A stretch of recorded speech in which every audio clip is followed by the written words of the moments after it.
You are listening to the Atlanta Real Estate Forum radio show, all about real estate edition, shining a light on the movers and shakers in the real estate industry, the home builders, developers, realtors, and suppliers making it all happen. And now, here are today's hosts. Good morning and welcome back to the All About Real Estate edition. I am your host, Todd Schnick, joined by my friend and colleague, Carol Morgan. Before we kick things off, though, we do want to thank New American Funding for being our 2021 show sponsor, now our 10th year on the air. It has been wonderful having them as our partner this year. All right, Carol Morgan, this is going to be a neat conversation, neat guy, cool company. I'm looking forward to it. Yeah, they're helping to change the skyline of Atlanta. And we're going to have the opportunity today to talk about, some of the different ways that buildings are being repurposed and transformed. So this is going to be a fun and insightful conversation. With that, I'd like to welcome Rob Halverson. He is the CEO of Portman Architects, and we're lucky to have him in studio with us today. Welcome to the show, Rob, and tell us a little bit about yourself. Thanks, Carol. I appreciate it. So I'm actually from New York. I've been down here for 15 years. Prior to that, I was at Skidmore, Homes in Maryland, New York City. And then our daughter was born, and then we moved down here, and she's turning 15. That's how I know how long we've been here. I originally started as a designer here at Portman when it was JP&A, worked with Mr. Portman, and then moved into project management roles, and then I've been in the CEO role for the past 2 years. So it's been an interesting evolution as our firm is growing and changing and evolving. So that's pretty much about me. Awesome. Well, you referenced Skidmore. I look out my window and I see several Skidmore structures here in downtown Chicago. So can appreciate that fine work. But Portman Architects. So give us the overview of what that organization is all about. So Portman Architects is, we call ourselves a collective because we're transforming from obviously a sole proprietor from Mr. Portman to all of us working together, which actually is quite a unique, and I find it quite rewarding to find the right talent and have everybody working together. And it's not necessarily just one voice, but it's everyone working together to find the right balance and right solutions for our clients, which is not just Portman Holdings, which is our sister company, but every other developer that we're working with across the country and across the world, because we also have our Shanghai office as well. I mean, we're based in Atlanta, but we do work all over the country. Talk a little bit about some of your recent projects. I know that you've had a hand in the adaptive reuse for Hotel Indigo. One of my favorite places to stay when I travel is always the various different Hotel Indigo hotels. So talk a little bit about the process of that and the role that Portman Architects played. Sure. So that was an interesting project because it was the last one that I worked on with Mr. Portman. So how did that happen? It was the first office building that Mr. Portman had designed back in 1965, and it was just an incredible deal. So at the time that it came up on the market, it was about 50% occupied, and you can't move tenants down, so we had to move tenants up. So we consolidated the building and redid the upper part, but we also converted the mechanical system and put a hotel in the lower part of the building. We also went through the whole process of historical tax credits and all that kind of stuff. So that was a first for me, and understanding what that whole process involved.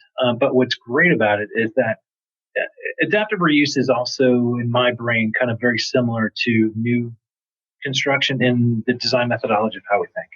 So we were constantly uncovering what the ideas are and what is it that site or building or program wants to be. So they're always unique. So you're still, when you're going into an existing structure, you have to understand it better than anything else before you can actually do anything with it. So for me and our office, when we're working on creating something new out of something old that makes it something new again, it really should look seamless and look as if it always belonged there instead of something that's additive or just kind of thrown in there. That's kind of what we had to do. I hate that kind of discussion. So it really needs to be clean, seamless, and great. So that's what Hotel Indigo is all about. It does have a lot of unique gems in there. So anyone that hasn't been there, I recommend you go over there and check out $1 Million Stair and things like that. That's all glass. For those listening, there's some really unique stuff that you can do. No doubt about it. For those listening that may not be familiar with what the process of adaptive reuse is, can you kind of do a definition of what that really means? And it's different than just a standard renovation or an upgrade. I mean, walk us through kind of what the difference between adaptive reuse of a structure is versus just saying, oh, let's just update it. Let's modernize it. Let's renovate it. So the difference is you're changing use. So you're not just putting wallpaper on the wall or new paint, although that's involved. What you do need to do is understand the code changes from one use to another. So if you're going from a higher density occupancy, which would be like an office space, to a hotel or residences, which is typically what people like to do, your occupancy drops, and then there's different codes related to resi or, say, a hotel, which is more, it's more aligned with office because it's commercial use. So you just have to get into all of that and understand what your egress is first. Then once you get past that, you're going to be taking things away. So it's more reductive. So you're saying, okay, we don't need those bathrooms. You have to understand the structure. You have to understand what you can play with and what you can't. A lot of people will tell you, there was a phrase someone used the other day in a meeting. It was, if money can't solve the problem, then you have a real problem. But the reality is, you really don't want to overspend or waste your client's money. So what we've done very well over the last 65 years, 70 years, is we know where to spend it. So we will happily go through the whole discussion with anybody that wants to have it relative to these are the things and the processes that we need to go to understand how to get what you want in the building. Yes, we can, yes, you can put a hotel below an office building, which is what we did in Hotel Indigo. But do you realize that when you put a bathroom in, the vent stacks go up and the waste goes down? So you've got to deal with everything else above and below you. So sometimes there's easier ways to put it differently in the building. Another example, we were looking at converting a building, and we were looking at for different ways to site it. And we were saying, well, if you moved the building closer to the street versus creating this huge front step, this front lawn, you're paying for all of the utilities to go underneath all of that. So it's really expensive to do that. We can do it all day long, but we're just advising you. There are cost-effective ways to do it a little bit differently. So we have to evaluate all of that. We go back to our client and we say, this is what you asked for, but this may be a better, smarter way in addition to that. So it's more work, but we enjoy it. Well, it's worth it because you get to see that transformation and, give the building new life. Sometimes it's just not really appropriate to redo it as what it is at the moment. It just doesn't still work. No, absolutely. And as we all know, cities change, buildings change. The kind of context doesn't really lend itself necessarily to what it may have been. Right. Yeah. But what's interesting is that it's really nice to see you talk about having the building kind of come to life. We have some young folks here in the office that absolutely light up when they're on job sites, and you can tell that that's what they should have always done in their life. So it's kind of cool when you see the young people, get behind the walls of something and kind of the discovery part, and then they're learning. So that's kind of what's rewarding for me is the kind of the mentorship as well of having people learn and grow and all that kind of good stuff. Well, what's exciting for me about the idea of adaptive reuse is we now have to look through everything through the lens of not wasting, and green buildings, and we don't want to sit there and just there's heritage you want to protect, and there's a story behind this building, and there are people that don't want to lose it because of its historical significance, and so I mean this notion of adaptive reuse kind of enables you and empowers you to take an older structure and do some neat stuff with it. Maintain its historical significance, but also adapt it. Maybe take advantage of the opportunity to make the building more energy efficient or what have you. So that affords those opportunities as well, I suspect, right? Absolutely. It depends upon the program as well. So if you've got, it depends upon your clients, your program. Are there some distinguishing characteristics within those buildings, properties, surfaces, whatever they happen to be, that you can feature and represent it in a different way? So we don't necessarily go into any project saying, oh, we're just going to make it like what it was, or we're going to make a new building look like an old building, or, for me, there's kind of an ethical, architectural ethics that's associated with new versus old. But at the same time, the ability to go in and make something look absolutely fantastic with a character, with a story, with a narrative, that's where we really enjoy doing that with our clients, because it does elevate the property itself, Right. and its return to the community. So it has a place, it has a soul, it has a life. So we just want to give it that extra piece that it needs. Something to be said for telling the story versus just building a beautiful building with no story. Well, that's right. I mean, that's what I always say, is that's the difference between building and architecture. Yeah, absolutely. There's lots of buildings. There's not a lot of architecture out there. Yeah. Well, talk a little bit. I know you did a conversion at Banyan Street South Tower. Mm-hmm. Talk a little bit about that project. So Banyan Street South Tower, Banyan Street Properties is the client. South Tower is the location within Peachtree Center, which is right next door to us. So Mr. Portman designed the original Peachtree Center over time. So it was a number of buildings of an evolution. It's really nice for us to be able to go back to some of the legacy projects and get into it. So what they're doing is they're working with us, and we're working with them to transform downtown and make it, as Mr. Portman would say, there, like it's a place. So it reminds me of back when I was working in New York down on Wall Street. Back then, there wasn't any resi downtown. And you come out of your office at 10:30, 11 o'clock at night, you couldn't even get a cab because there was nobody there. They've since repurposed a lot of the office buildings in downtown Manhattan, and now it's a 24-hour cycle down there. Same thing as what we're doing here, or what's going to happen in downtown Atlanta, is that as the buildings are getting converted to residential and new residential is going up, it's going to turn it into a 24-hour place to be, which is then going to elevate all of the other businesses during the day. So I think there's going to be a huge revitalization of downtown Atlanta that no one knows about yet. Or maybe they do, but they're not really talking about it yet. Well, that's where I was going to go next. New American Funding is committed to delivering home loans on time while providing 5-star service. Their 14 business day close guarantee and fully underwritten pre-approval gives you an unbeatable 1-2 punch impossible for sellers to ignore. For more information on New American Funding, call 678-898-3540. That's 678-898-3540.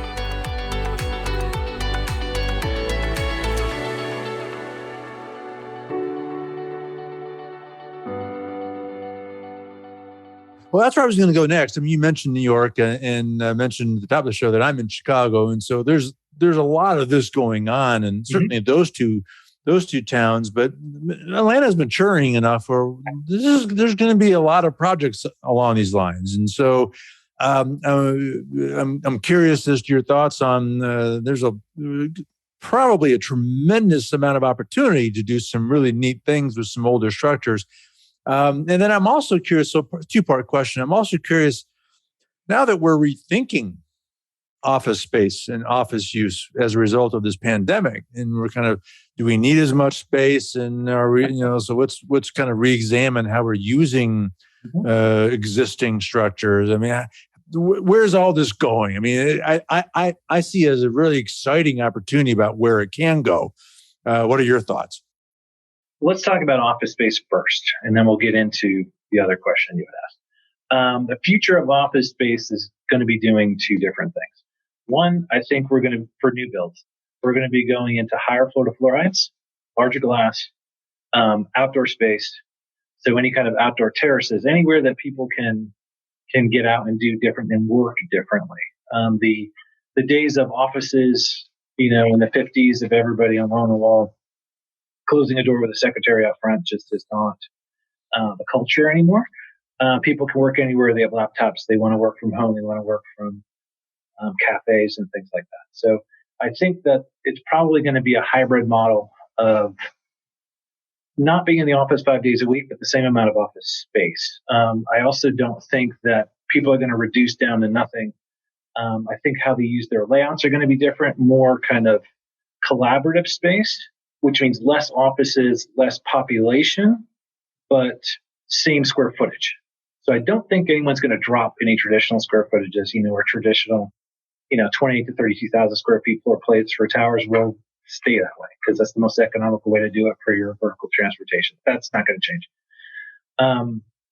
But I think how we use it will be flexible enough to densify when it needs to, and not. So it's going to be a little bit more fungible than perhaps in the past when it was fixed seating and that kind of stuff. You asked about adaptive reuse.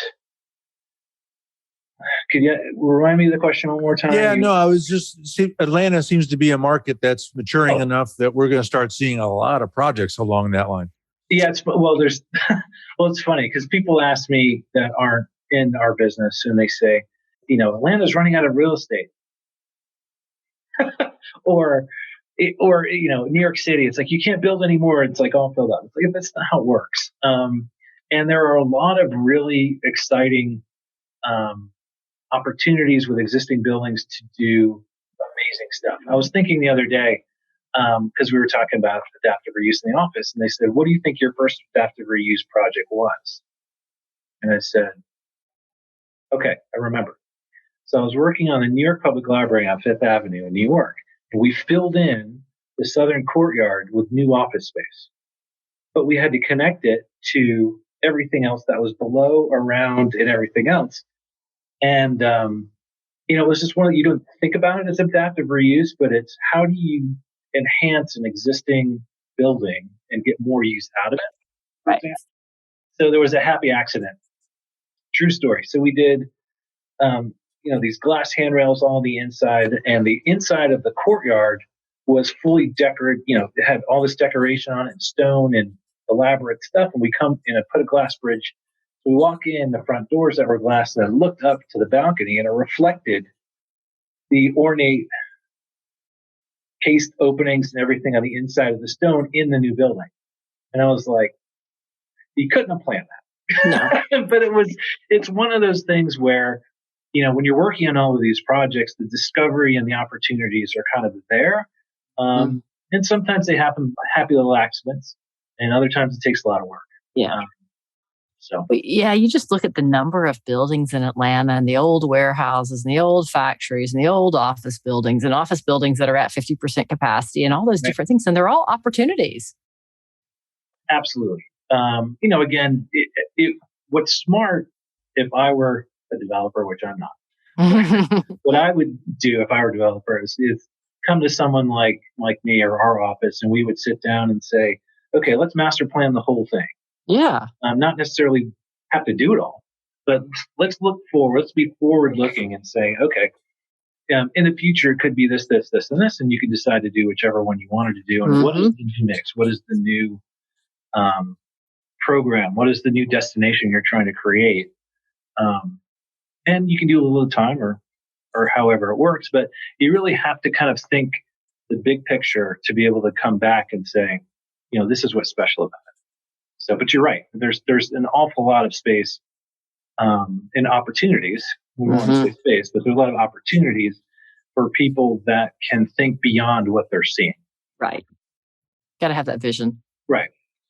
Well, I echo your amusement that when people say there's no space, no to build. I look out my window right now and I'm counting 1, 2, 3, 4, 5 cranes. So we're still things are still being built. There's none outside my window, Todd. Well, you're at a farm in the middle I see some shrubs and horses of God's country. I would be intrigued to know how you're going to do some adaptive reuse on your property. So, well, I've got some adaptive reuse planned for my property. I'm waiting for the sketches tomorrow. Very cool. Well done. So, Rob, what are some future projects that you're excited about that you can share? That's the hard part. It's the can't that you can share. Yes. So I'll speak in generalities. We're looking at a really big project with JLL here in town, which is adaptive reuse, but it's got some new build associated with it. So it's mixed use, it's lower scale, because typically we do a lot of high rise and large scale projects. It's not a small project, but it's very exciting because it's got a lot of richness to it and building out in the community. We're also working with currently our sister company, Portman Holdings, on a project in the Old Fourth Ward, which was in the papers recently. That's probably one of the smallest office projects we've done in a while, but it's different. It's very unique. It's special. It's on the Beltline.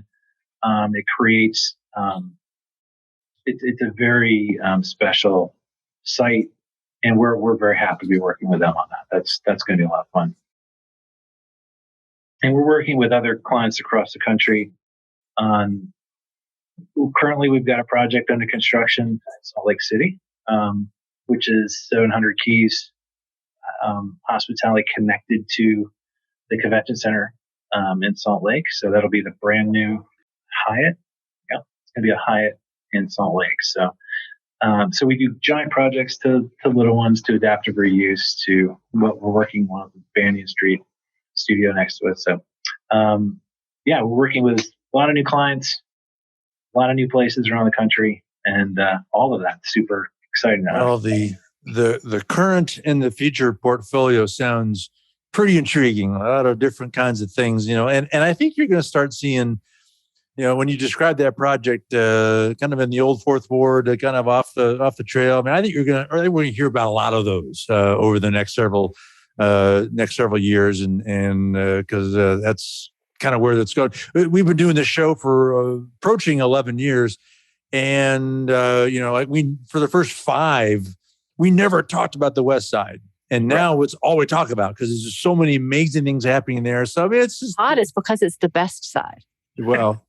True, but there's also just a lot of neat opportunity there, so it's going to be fun to watch. The conversation we have around adaptive reuse for the next 5 to 10 years is going to be really intriguing. So right. Good stuff.